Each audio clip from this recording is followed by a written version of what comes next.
Well, I want to welcome everybody to Westover's 12th Annual Economic Summit.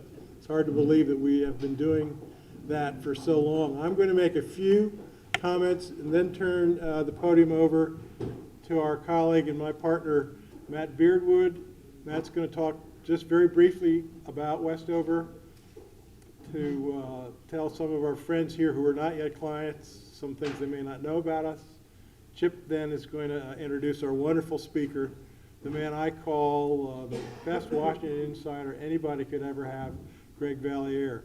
He's the Patrick Mahomes of Washington insiders, and we've been lucky enough to have him here every 4 years when the election comes up, 2020, 2016, now 2024.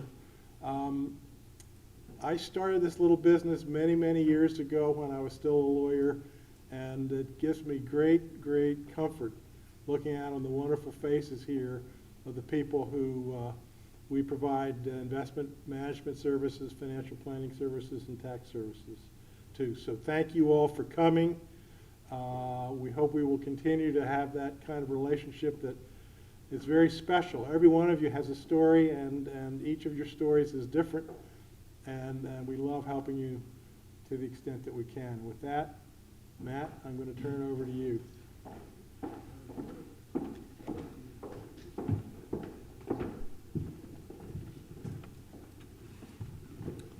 Thank you, Murray. I'd also like to take a quick moment to welcome everyone today on this beautiful afternoon at Wilmington Country Club. For those of you that don't know me, I'm Matt Beardwood. And on behalf of Murray and Chip, I want to thank you all for being here with us today. Before I begin, I'd like to share a few brief remarks, at which time I'll turn it over to Chip, who will introduce the speaker, Mr. Greg Valliere. Greg will offer his outlook and insights on what's going on in the U.S. economies, the global economies. I know you'll handicap the election for us and everything Washington, so I look forward to that as well. After questions, we'll break for a cocktail and some hors d'oeuvres back in the veranda room, I think it is. And most importantly, join each other's company. Okay? So with that, we'll get started. 2024 marks a significant year and a significant milestone for our firm's history.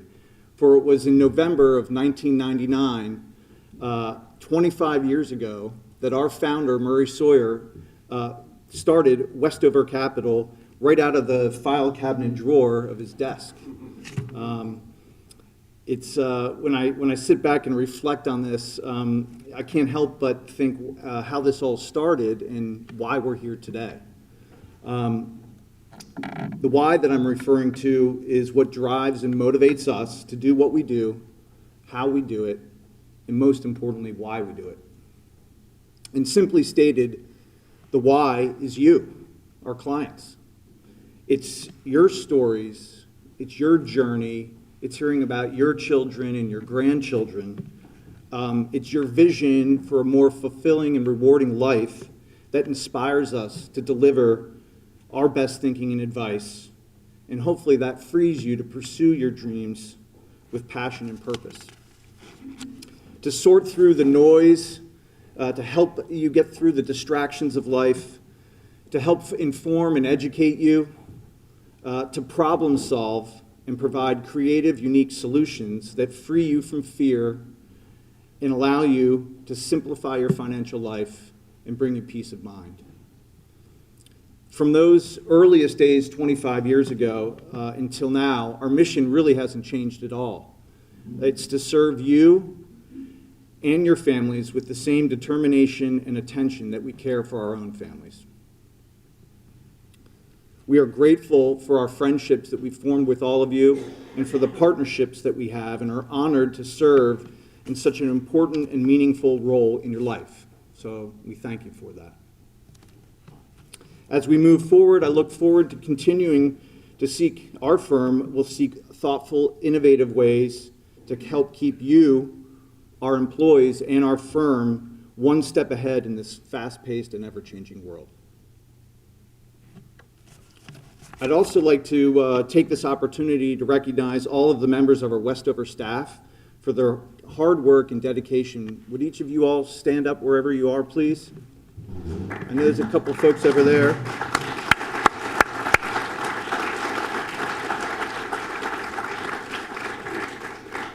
You all might recall we had a little event last year during Labor Day weekend. It was this integration between TD Ameritrade and Schwab. I know, I've already forgotten it myself. There were the countless hours that our staff put into both training and work that went into this conversion was absolutely enormous. And I want to congratulate all of them for doing an outstanding job. I'd also like to thank all of you, our clients, for your patience and your understanding during the conversion as well. Lastly, I'd like to recognize and acknowledge another meaningful milestone and anniversary in Westover's history. Jen, would you please stand up and come up?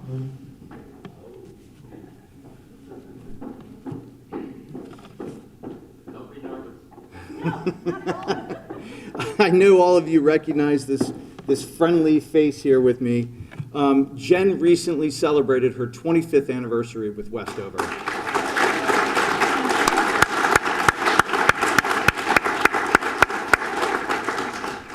In fact, Jen started before Westover started, back in the law firm days with Murray. I think you started as was it a runner? I did start as a runner. Okay. Yes, I did. Yeah, that's And what within 3 months, he took me as his assistant, and here I am. Here you are. But she's still running. Jen also regularly reminds me that she spent over half of her life at this firm. True. So, Jen, on behalf of all of us, your Westover family, we thank you. We're indebted to you, and congratulations. Thank you very much. You're welcome.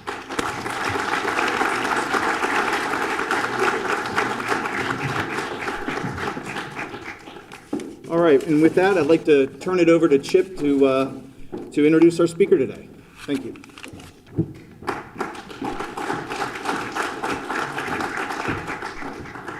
Thank you, Matt, and thanks again to all of you for joining us today. Many of you might know that I have a whiteboard in my office, a very clean office, Tony Felicia. And on that whiteboard, I have a few notes, things I like to focus on.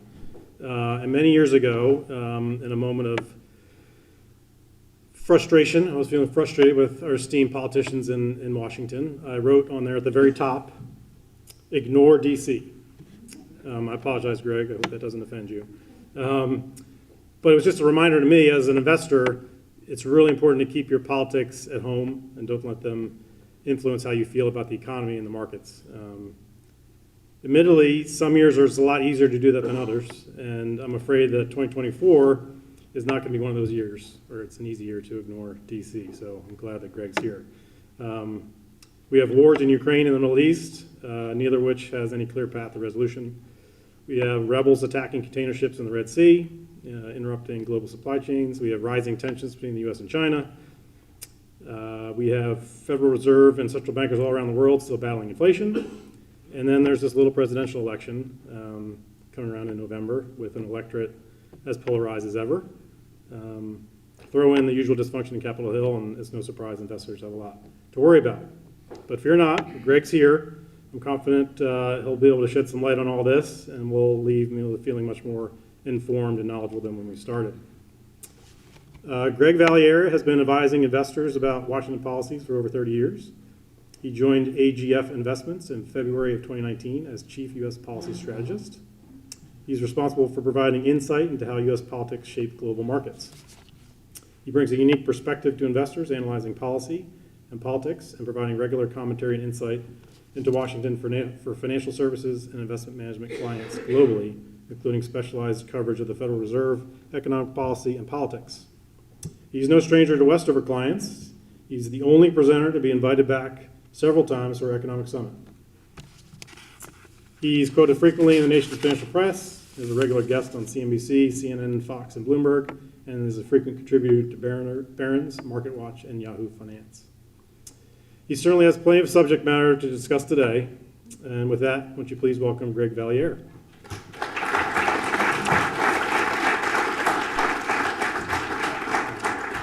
Thanks a lot. This here.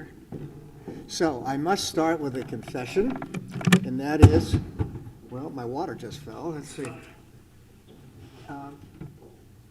And that is for about 50 years, I ran 4 or 5 times a week. Now I need a chair. So I say to all of you who are runners like I was, stretch before, stretch afterwards. It'll make a little bit of a difference. So thank you for indulging me as I sit instead of wander around as I used to do. And thank you for having me back. Whoever's had the saying that nice guys finish last never met this group. This is a group of very nice people, and it's a pleasure and an honor for me to be invited back. I guess I'll keep getting invited back until I get it right, so maybe this will be the year that I will. It's a year of really extraordinary stories, and I have been doing this more than 30 years, I must admit, but it's a year of extraordinary stories. I'm going to run through many of them with you this afternoon, and we'll leave plenty of time for questions and maybe a cold beer at the end. Let me start with the story that I think is the most important right now in Washington for investors, and that's the Federal Reserve. We'll talk about the election, we'll talk about geopolitics, but I think the Federal Reserve is surprised to see what's happening with this economy. As most of you know, maybe the Fed missed this, the economy is astonishingly resilient right now. We get a GDP number for the first quarter in a few days. It looks like economic growth will be 3%, maybe more. It looks like in the second quarter, economic growth is going to exceed expectations again. To combine this with another story that the chairman is concerned about is that we haven't seen the progress on inflation that the Fed was hoping for. As you know, the Fed has long had a target of 2% on inflation. They're not there yet. I travel all around the country and talk to people, and they all continue to worry about inflation. People say that the White House says the inflation is falling, but I think it's accurate to say inflation isn't falling, it's rising less rapidly. A big difference of definition here. So, with the economy doing surprisingly well, with inflation not totally subdued, I think the Fed's going to have to wait. And we all remember at the beginning of this year, all of the gurus, the alleged gurus on Wall Street were saying, oh, we're going to get 4, 5, 6 interest rate cuts this year. I'm not sure we're going to get more than 1 or 2 this year. Even that, I think, would be a gift. The Fed knows that they can't cut rates anytime soon. I think it may be July before they'll seriously think about it. Maybe there'll be a cut or 2 after the election, but this is a shocking surprise to an awful lot of people in the markets that the Federal Reserve has not been able to do the easing that they were hoping for. So anyway, that to me is the big story right now for investors. But there is an election, if I'm not mistaken, and we need to talk quite a bit about this election. I'll put my cards on the table. I'm a centrist. I'm pretty much a cynic when it comes to all politicians. But I would have to say that if this election were held tomorrow night, I think Trump would win. I was saying that more confidently about 2 or 3 months ago. This is going to be an election of momentum. Momentum swings, up, down, and right now there's a momentum drag for Trump. His polling numbers have slipped in the last few days. He now is in a dead tie with Joe Biden. And interestingly, the new polls that I've seen show that Robert F. Kennedy Jr.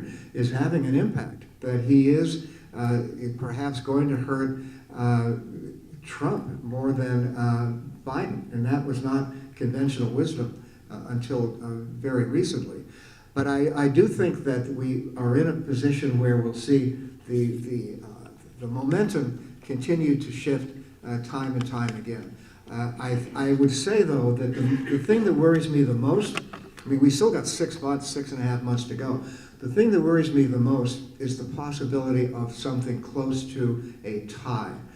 We saw that movie already. I don't want to see that movie again. And it looks to me as if there will be probably the same nonsense talk about voting irregularities, talk about lots and lots of recounts in several key states, in an election that could be close to a tie, complicated by Bobby Kennedy. So this is going to be still another cliffhanger, in my opinion.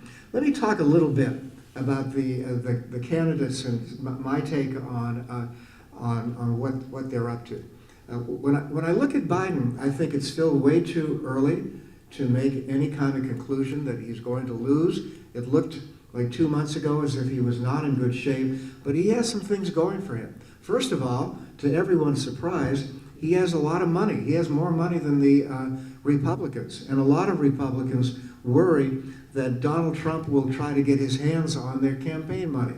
And the Democrats actually have more campaign money than the Republicans. I think another issue that the Biden campaign will talk about ad nauseum is Obamacare. It polls well. Most Americans like Obamacare, and Trump says he wants to kill it, but when he's asked what he would replace it with, he has no answer. So I think that is a plus for Biden. I'll get to some Trump points in a minute. But I will say that perhaps the biggest surprise in the last 3 or 4 weeks has been the legal trouble that Trump is in, the trials that he's in that are not going to subside, I think, anytime soon.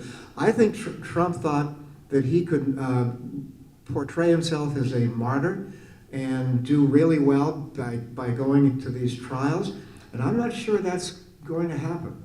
I think that when you see him scowling every night at the end of a legal proceeding, I'm not sure his numbers are going to go up much more. So I think that there are things that Biden has going for him. The number one issue that the Democrats will have is abortion. And let's make no mistake about that. This is a very emotional issue, and in several conservative states, Alabama, Ohio, Kansas, there have been elections where the voters have said, no, these abortion provisions are way too strident, they're not acceptable, and they voted them down. And the Republicans right now are in a bind, that they have to have a position, but the position they have is not resonating with the voters. So I think you'll hear a lot about that from Biden. There's also the whole issue of constituents. And on this front, I think the White House has to worry in looking at who will vote for who. There are 3 big blocks of voters who I think have turned away from Biden. The White House has to be worried, first of all, about an erosion of support from young people. Our daughter is indifferent. I don't even know she knows who the president is. She and many of her friends are not engaged. A lot of young people, as we've seen in Columbia University, are very angry about the Mideast war. So I think that the young vote is something that Biden is not going to be able to count on. Still another group is African Americans who have not shown the enthusiasm for Biden as you might expect. And the White House is very much aware of that, and I think they'll try to improve in that category.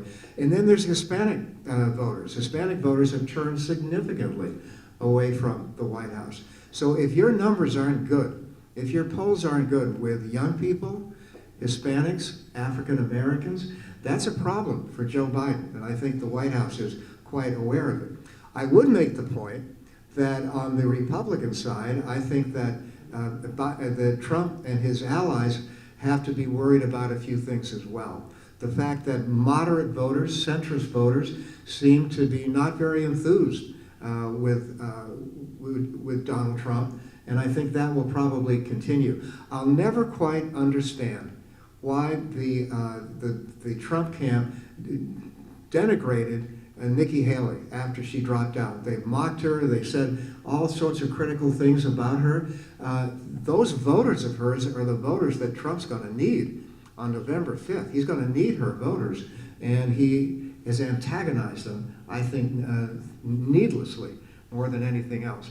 As far as the economy goes, I do think that it probably will break against Joe Biden. I thought for a while that the inflation story was getting better, but it's not. It still is a problem, and I think that a lot of Americans feel that, as I said earlier, inflation has not been curbed. I think that would be a problem for the president as well. I would say that if Trump wins, there are a couple of things that we'd have to be concerned about. I live in the world of investors, clients who look at these political stories and try to figure out what it means for their investments. And there are a couple of things that I'd be concerned about. If Trump were to win, I think he would pick up the phone right away and call Jerome Powell, the chairman of the Fed, and say, I can't work with you. I don't have any confidence in you. I would like you to step down. And even though Powell's term doesn't expire until 2026, if the President of the United States calls you up and says, I want you out, you're going to leave. So I think the markets would be concerned, first of all, about a Federal Reserve that could become too accommodative or have a new chairperson with very, very little experience. So that's a problem that I think the markets would be concerned about. To be fair, I think the markets would be quite pleased by Trump's regulatory policies. I work a lot in Canada. I've got some wonderful clients and friends up there. They feel that Trump would be good for energy, for the Keystone Pipeline, for a lot of regulatory issues. I think you'd see a laissez-faire policy that the markets would probably like. There are, however, two stories that I think are going to get a lot of traction that the markets will not be happy about. The first is, regardless of who wins, whether it's Trump or Biden, I think that there's a growing lack of concern about the budget deficit. This is the damnedest story. The deficit in the last fiscal year, the year that ended on October 30, September 30th of last year, the deficit was nearly $2 trillion with a good economy. The GDP was good. There was no pandemic last year. There was no war on our soil. And we still had a deficit of $2 trillion. And this is something, frankly, that both candidates are largely oblivious about. They don't want to take any strong action about this deficit. We're now up to 34 trillion U.S. debt. And at some point, the credit rating agencies, Standard & Poor's, Fitch, groups like this, are going to say we have to basically downgrade your debt. Once again, they did this last year. I think the credit rating agencies might downgrade U.S. debt again as the numbers just get astronomical. I go to Capitol Hill. I talk to friends down there. They all get an earful from constituents who say, why can't you guys do anything? But their complaint on Capitol Hill is that nobody will agree with the prescriptions. Everyone agrees with the premise that we should lower the deficit. But what about the prescriptions? Do you want to cut Medicare? I don't think so. Do you want to cut Social Security? Not going to happen. Do you want to cut defense spending? No, it's actually going back up again. You go through all of the options, and none of these options are palatable. You could cut some domestic spending. There could be some nibbling around the edges, but that's not sufficient. There needs to be a dramatic reduction in spending, yet I see no mood whatsoever for it. So at some point, I can't tell you if it's this year, next year, at some point I think there's going to be a real sense of unease in the bond market.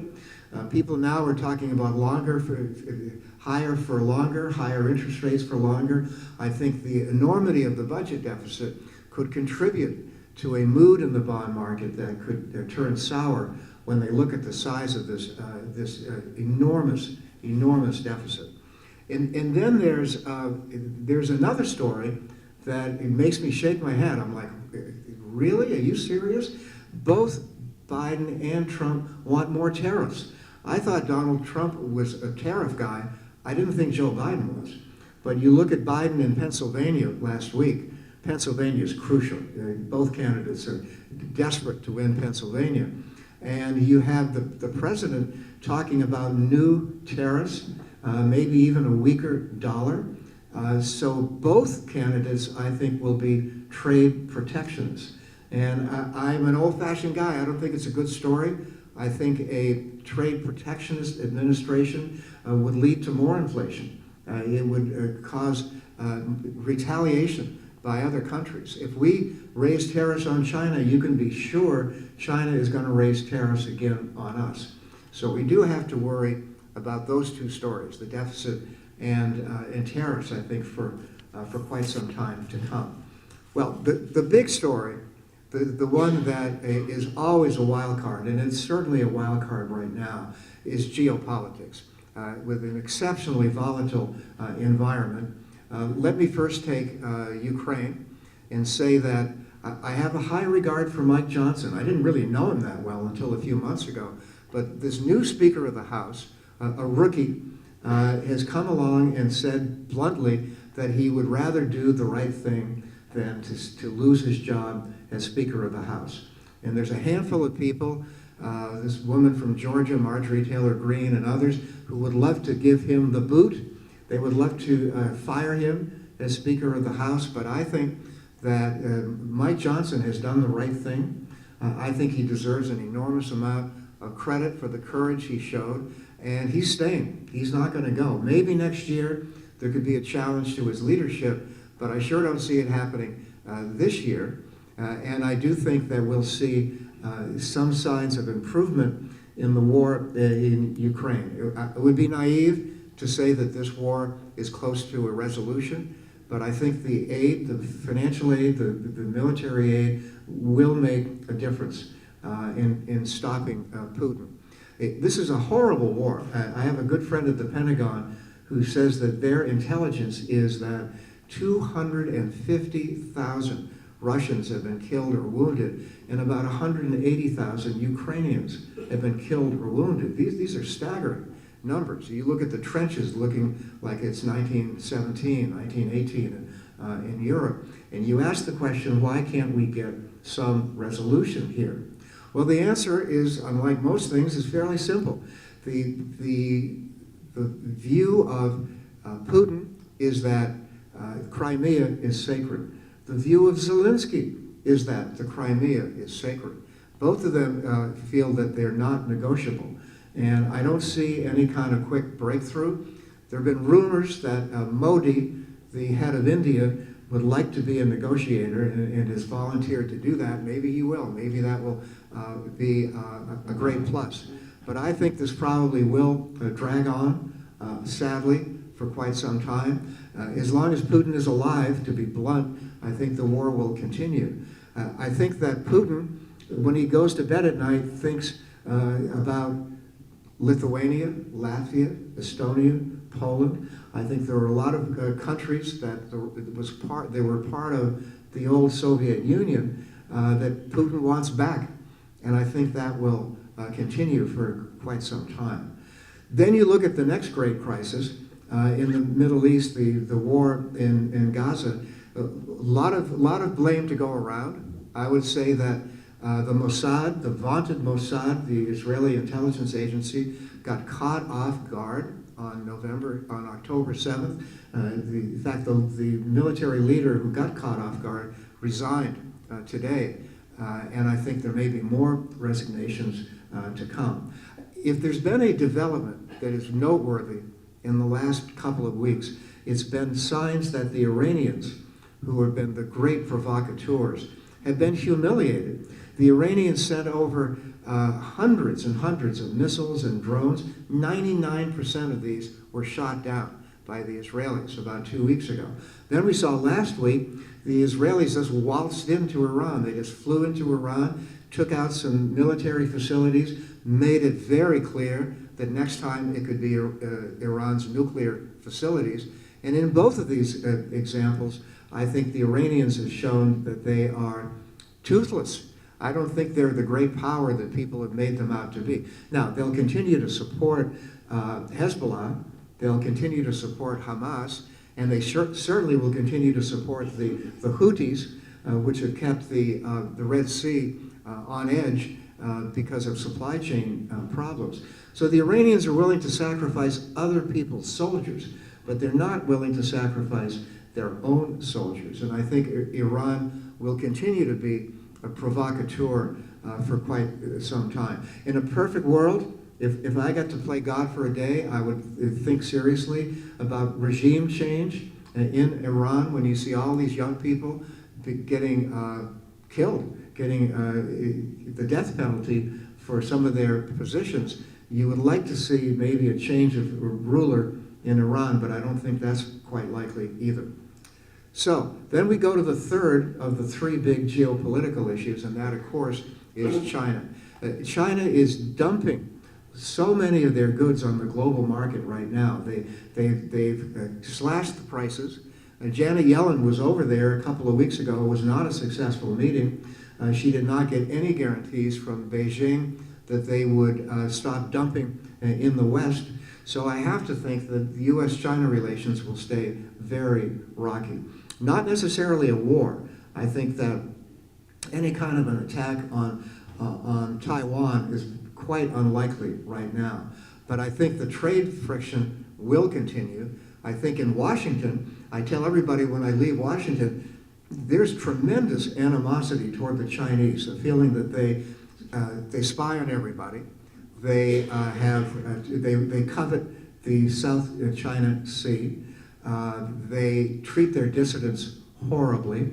They showed no transparency during COVID. So the Chinese have a long laundry list of things that they have to answer for, and I don't see any big improvement coming anytime soon. So there is an open bar here, right? After I finish all this, but I do want to end on a positive note, because I'm a glass half full guy, and I think that there are some positive things. The first, as I mentioned earlier, I won't reiterate, but the U.S. economy is showing remarkable resilience, just astonishing resilience, with unemployment below 4%, GDP doing well, and I think inflation eventually looking a little more subdued. But there are an awful lot of Americans who see things in my city in Washington and just shake their heads. They shake their heads at another issue I didn't mention, and that is the tremendous amount of crime in Washington, D.C., and L.A., San Francisco, Atlanta, New York. In Washington, D.C., there's been an epidemic of carjackings where kids who are 14, 15 years old go up to your car and say, "Give me your keys or I'll blow your brains out." These are kids who are doing this, and I think that there are things to be concerned about. But I would say at the same time, the anxiety around the country that, oh my God, this is going to be a horrible experience with Trump if he wins again. I'm not sure of that for this one major reason. You've got to get things through Congress. And I think that if you see a radical agenda from Donald Trump, the Senate would reject it. You need 60 votes in the Senate to get anything done. There aren't going to be 60 votes for anything in the Senate for the next few years. So I think Trump would be thwarted on that. And in looking at the House, I think the House will stay almost exactly tied. So if you're almost exactly tied essentially in both houses, I think that reduces the anxiety level of a radical agenda. I had a great friend on Wall Street, wonderful guy. He always used to call me up during the primaries and say, "Greg, you know, gridlock is good because it means they do less harm." And there is some truth to that maybe there won't be a lot done. And the one final point I would make, being an optimist, maybe naive optimist, I think we're getting ready for some fresh blood. I'm no spring chicken, I would grant that, although I'm not running for president. But you're starting to see stirrings in the country for new leaders, and I think it's very healthy. I think Nikki Haley ran a damn good campaign, bright, personable, and I'm told she bowed out a few months ago with an understanding that she would be probably the front runner in 2028, that the party would rally around her. I think there's a good chance that could happen. And then you look at the Democrats. The Democrats all of a sudden have some young talent. They've got, over in Pennsylvania, Josh Shapiro, first-rate governor. Republicans like it. You've got Andy Beshear in Kentucky, moderate Democrat. You've got Gretchen Whitmer in Michigan. You've got all sorts of new talent, new ideas that are coming sooner or later. So even though we have an 81-year-old president and a Challenger, who's about to turn 78 in a few weeks, I do think the likelihood is growing that we will get fresh blood over the next few years. So I probably left some things out, but I want to stop there and give you guys plenty of time for questions. So fire away. Thank you. Yeah. I just have a question. You know, we saw incredibly high interest rates in the 1980s. Yep. Made the upper beans, inflation high. How do you see things comparing from a, both a bank monetary perspective and, inflation perspective between then and now? I would say this. I think people got too naive and too excited early this year about, oh, we're going to see interest rates really come down dramatically. It really hasn't happened. The Treasury 10-year bond yield is getting back close to 5%. And I think that probably will continue as long as the deficits stay as high as they are right now. So I'm not as optimistic as I was a few years ago that we would see interest rates stay low for quite some time. I think that's increasingly unlikely. That doesn't mean we're going to be at 6, 7, 8% on rates. I think rates eventually will ease up. But I don't see it easing up at the rate that people hoped for at the beginning of the year. Thank you. Yep. Any prospect of closing the deficit with increased revenues? Yeah, that's a great wish. Revenues have looked a little bit better. My old friend Larry Kudlow always said it's about the revenues. If we could get the revenues up, that would make a difference, and it might. The problem is we have $44 trillion in debt, so you're not going to make it all up, unfortunately, in revenues. But some of it can be. I would concede that, absolutely. Yes. About 80% of the markets nationally are still experiencing housing out of control from lack of supply, record-setting rents, and seniors aging in place, so they're not bringing product to the market. What's your take on real estate in the next 12 months? One other thing to the list you just gave me, and that's insurance. I mean, insurance is becoming a horrible problem. In California, where admittedly they have floods and fires, insurance costs have doubled in the last couple of years. So in many parts of the country, insurance has to be an issue that the governors attack. Gavin Newsom in California is very good looking, articulate, and he wants to be president. I would argue he's got to go after insurance in California. That you talk to people in the state, that's the only thing they want to talk about right now. They can't get affordable insurance. So that's still another issue that is going to hurt housing. I think rates will stay roughly where they are. That's not a horrible story for housing, but I think young people are under great pressure. The prices are so high.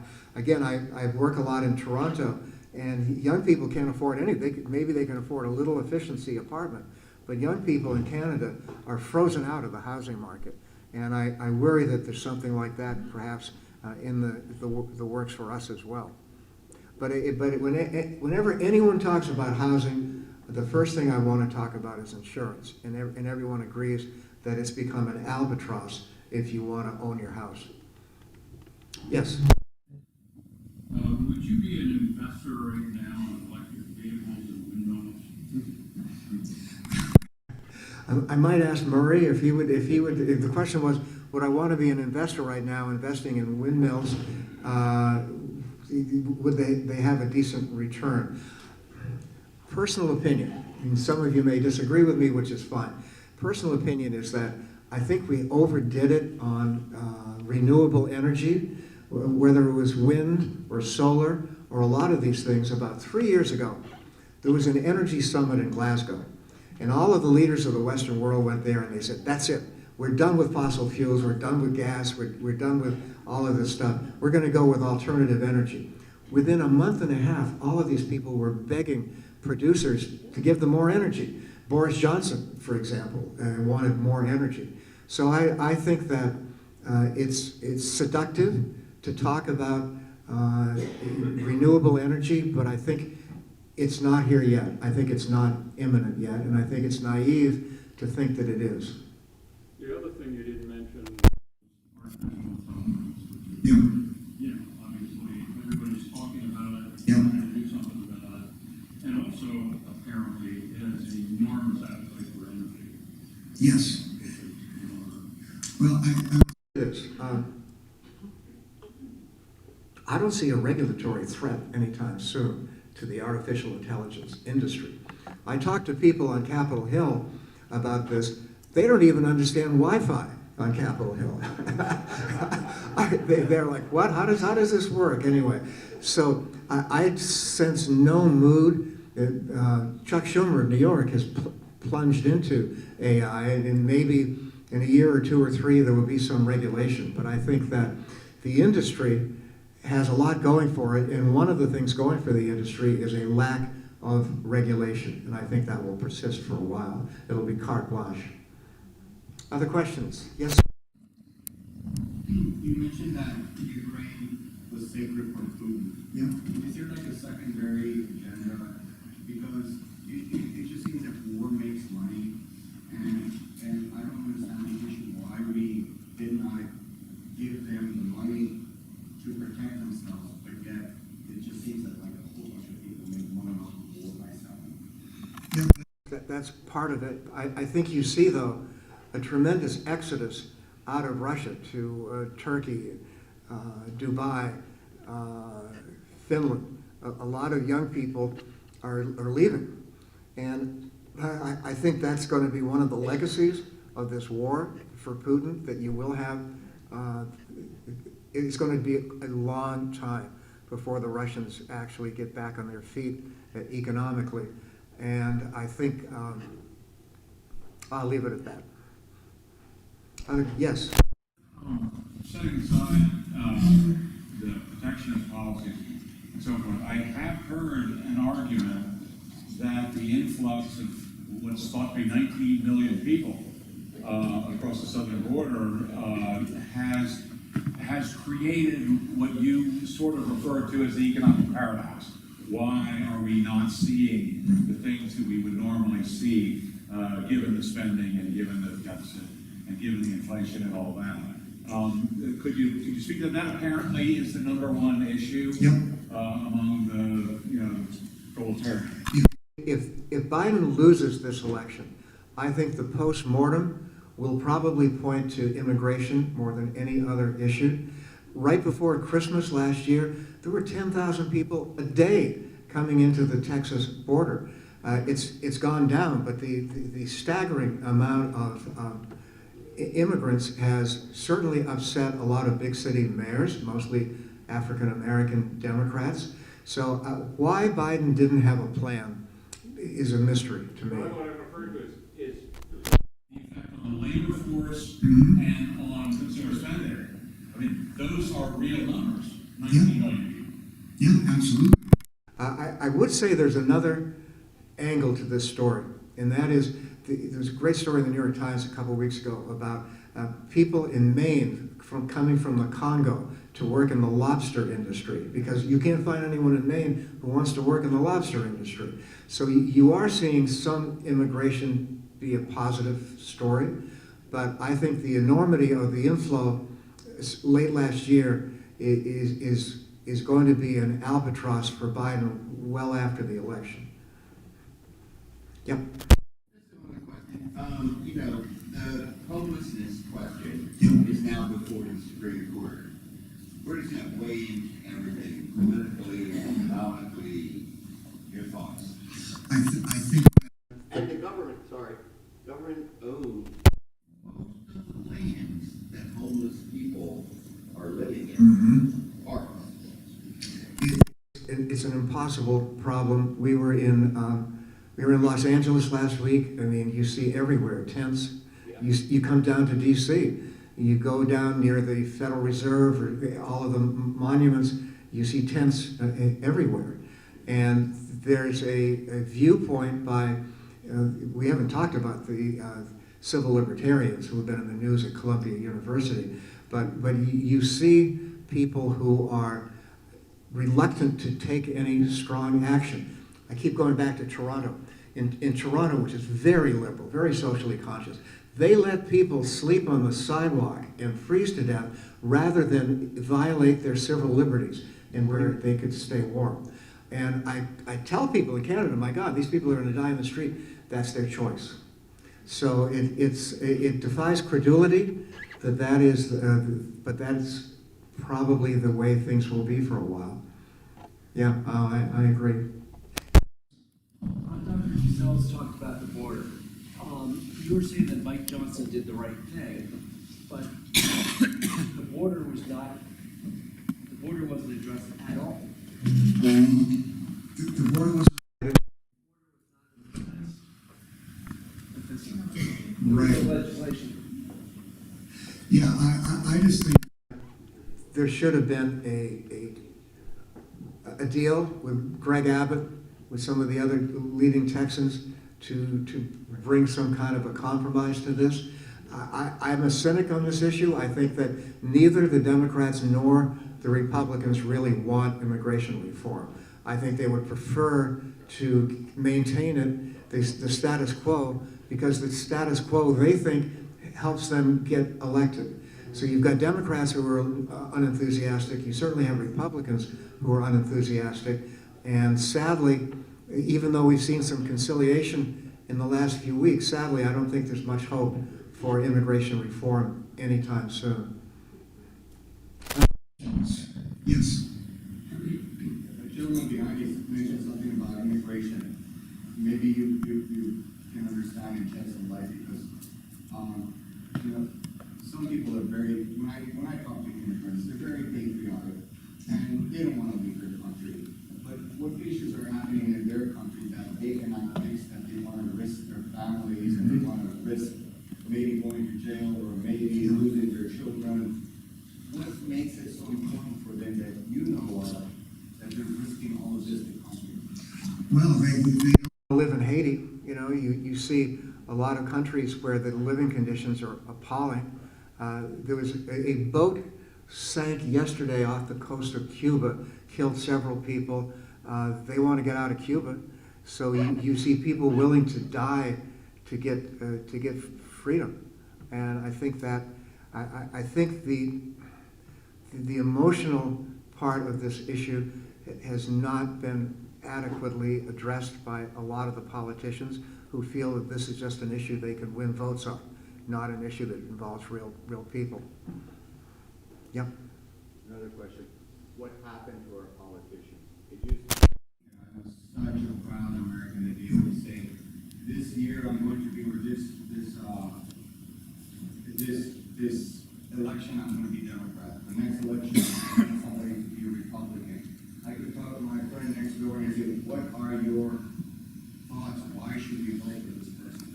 Now I know we can't. Yeah. We become so polarized. Every issue you could imagine, we're polarized. That I think it's going to be hard to come back to the center. Although I must tell you, maybe I'm naive, but I thought what House Speaker Johnson did this week was extraordinary. He risked his career to do the right thing, to help the Ukrainian people.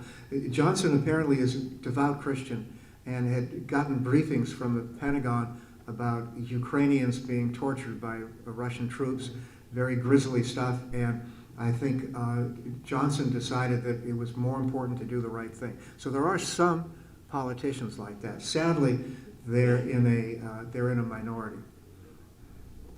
I didn't go off on, as I often do. I mean, you say what's happened to politicians. You have a very real possibility that Donald Trump could be found guilty, and then you would have an appeal, an appeal, an appeal. He's great at this. He's great at delaying and delaying and delaying. But it's entirely possible this could get worse, that the polarization could become even more intense as we try to sort out this upcoming election, which this is an upcoming election that really scares me because there's little chance that it will be done without acrimony. I think that'll be a very acrimonious election. So you're still going to have politicians who don't think about the country first, as Mike Johnson did. I saw a hand in the back. Yep. Is it possible that artificial intelligence is the economic engine, like the Industrial Revolution in our time, that's maybe causing our economy to be better than a pleasant surprise? It's a great question.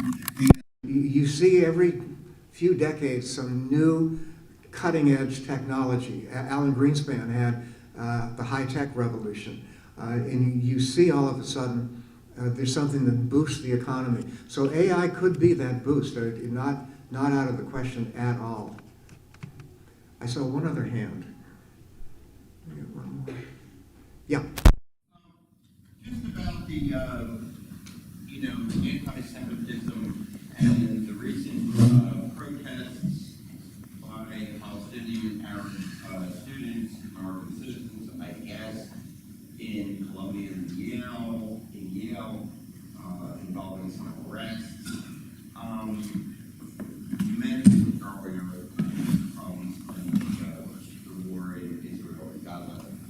How significant is that, and is there any solution to end view? I question whether there's going to be any kind of quick resolution of the Israeli-Hamas war. I think it will go on for quite some time. I think there'll be more terrorism in that part of the world.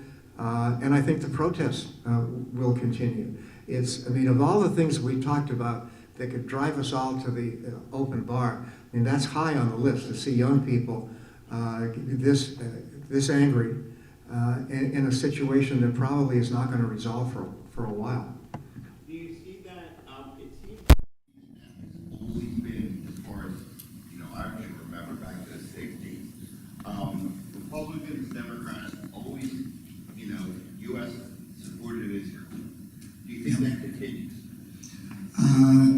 Not necessarily. I was shocked a couple of months ago to see an estrangement between Netanyahu and Biden, to see the U.S. president estranged from the Israeli president. I thought I'd never see that. Israel's support in Washington is so rock solid on many fronts.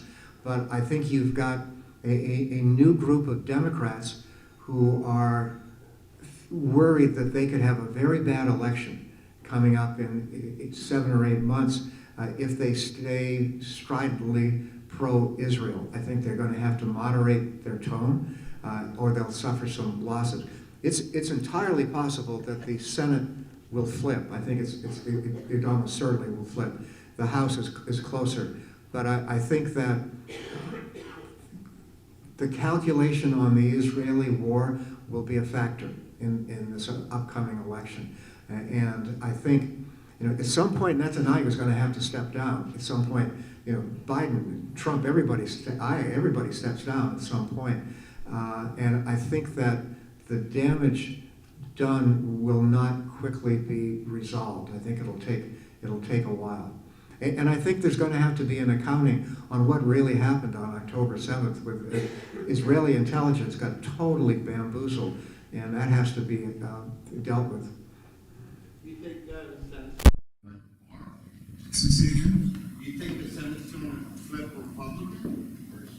Yeah. I think that it's going to go back to the Republicans. There are so many vulnerable Democrats, like Joe Manchin of West Virginia, Tester of Montana. I could easily point to 5 or 6 Democrats who are going to lose in the Senate, and maybe no Republicans. The only Republicans who are vulnerable are Ted Cruz, who I think will win, and Scott of Florida, who I think will win. So you could see the Senate have a net gain of 3 or 4 seats, not out of the question.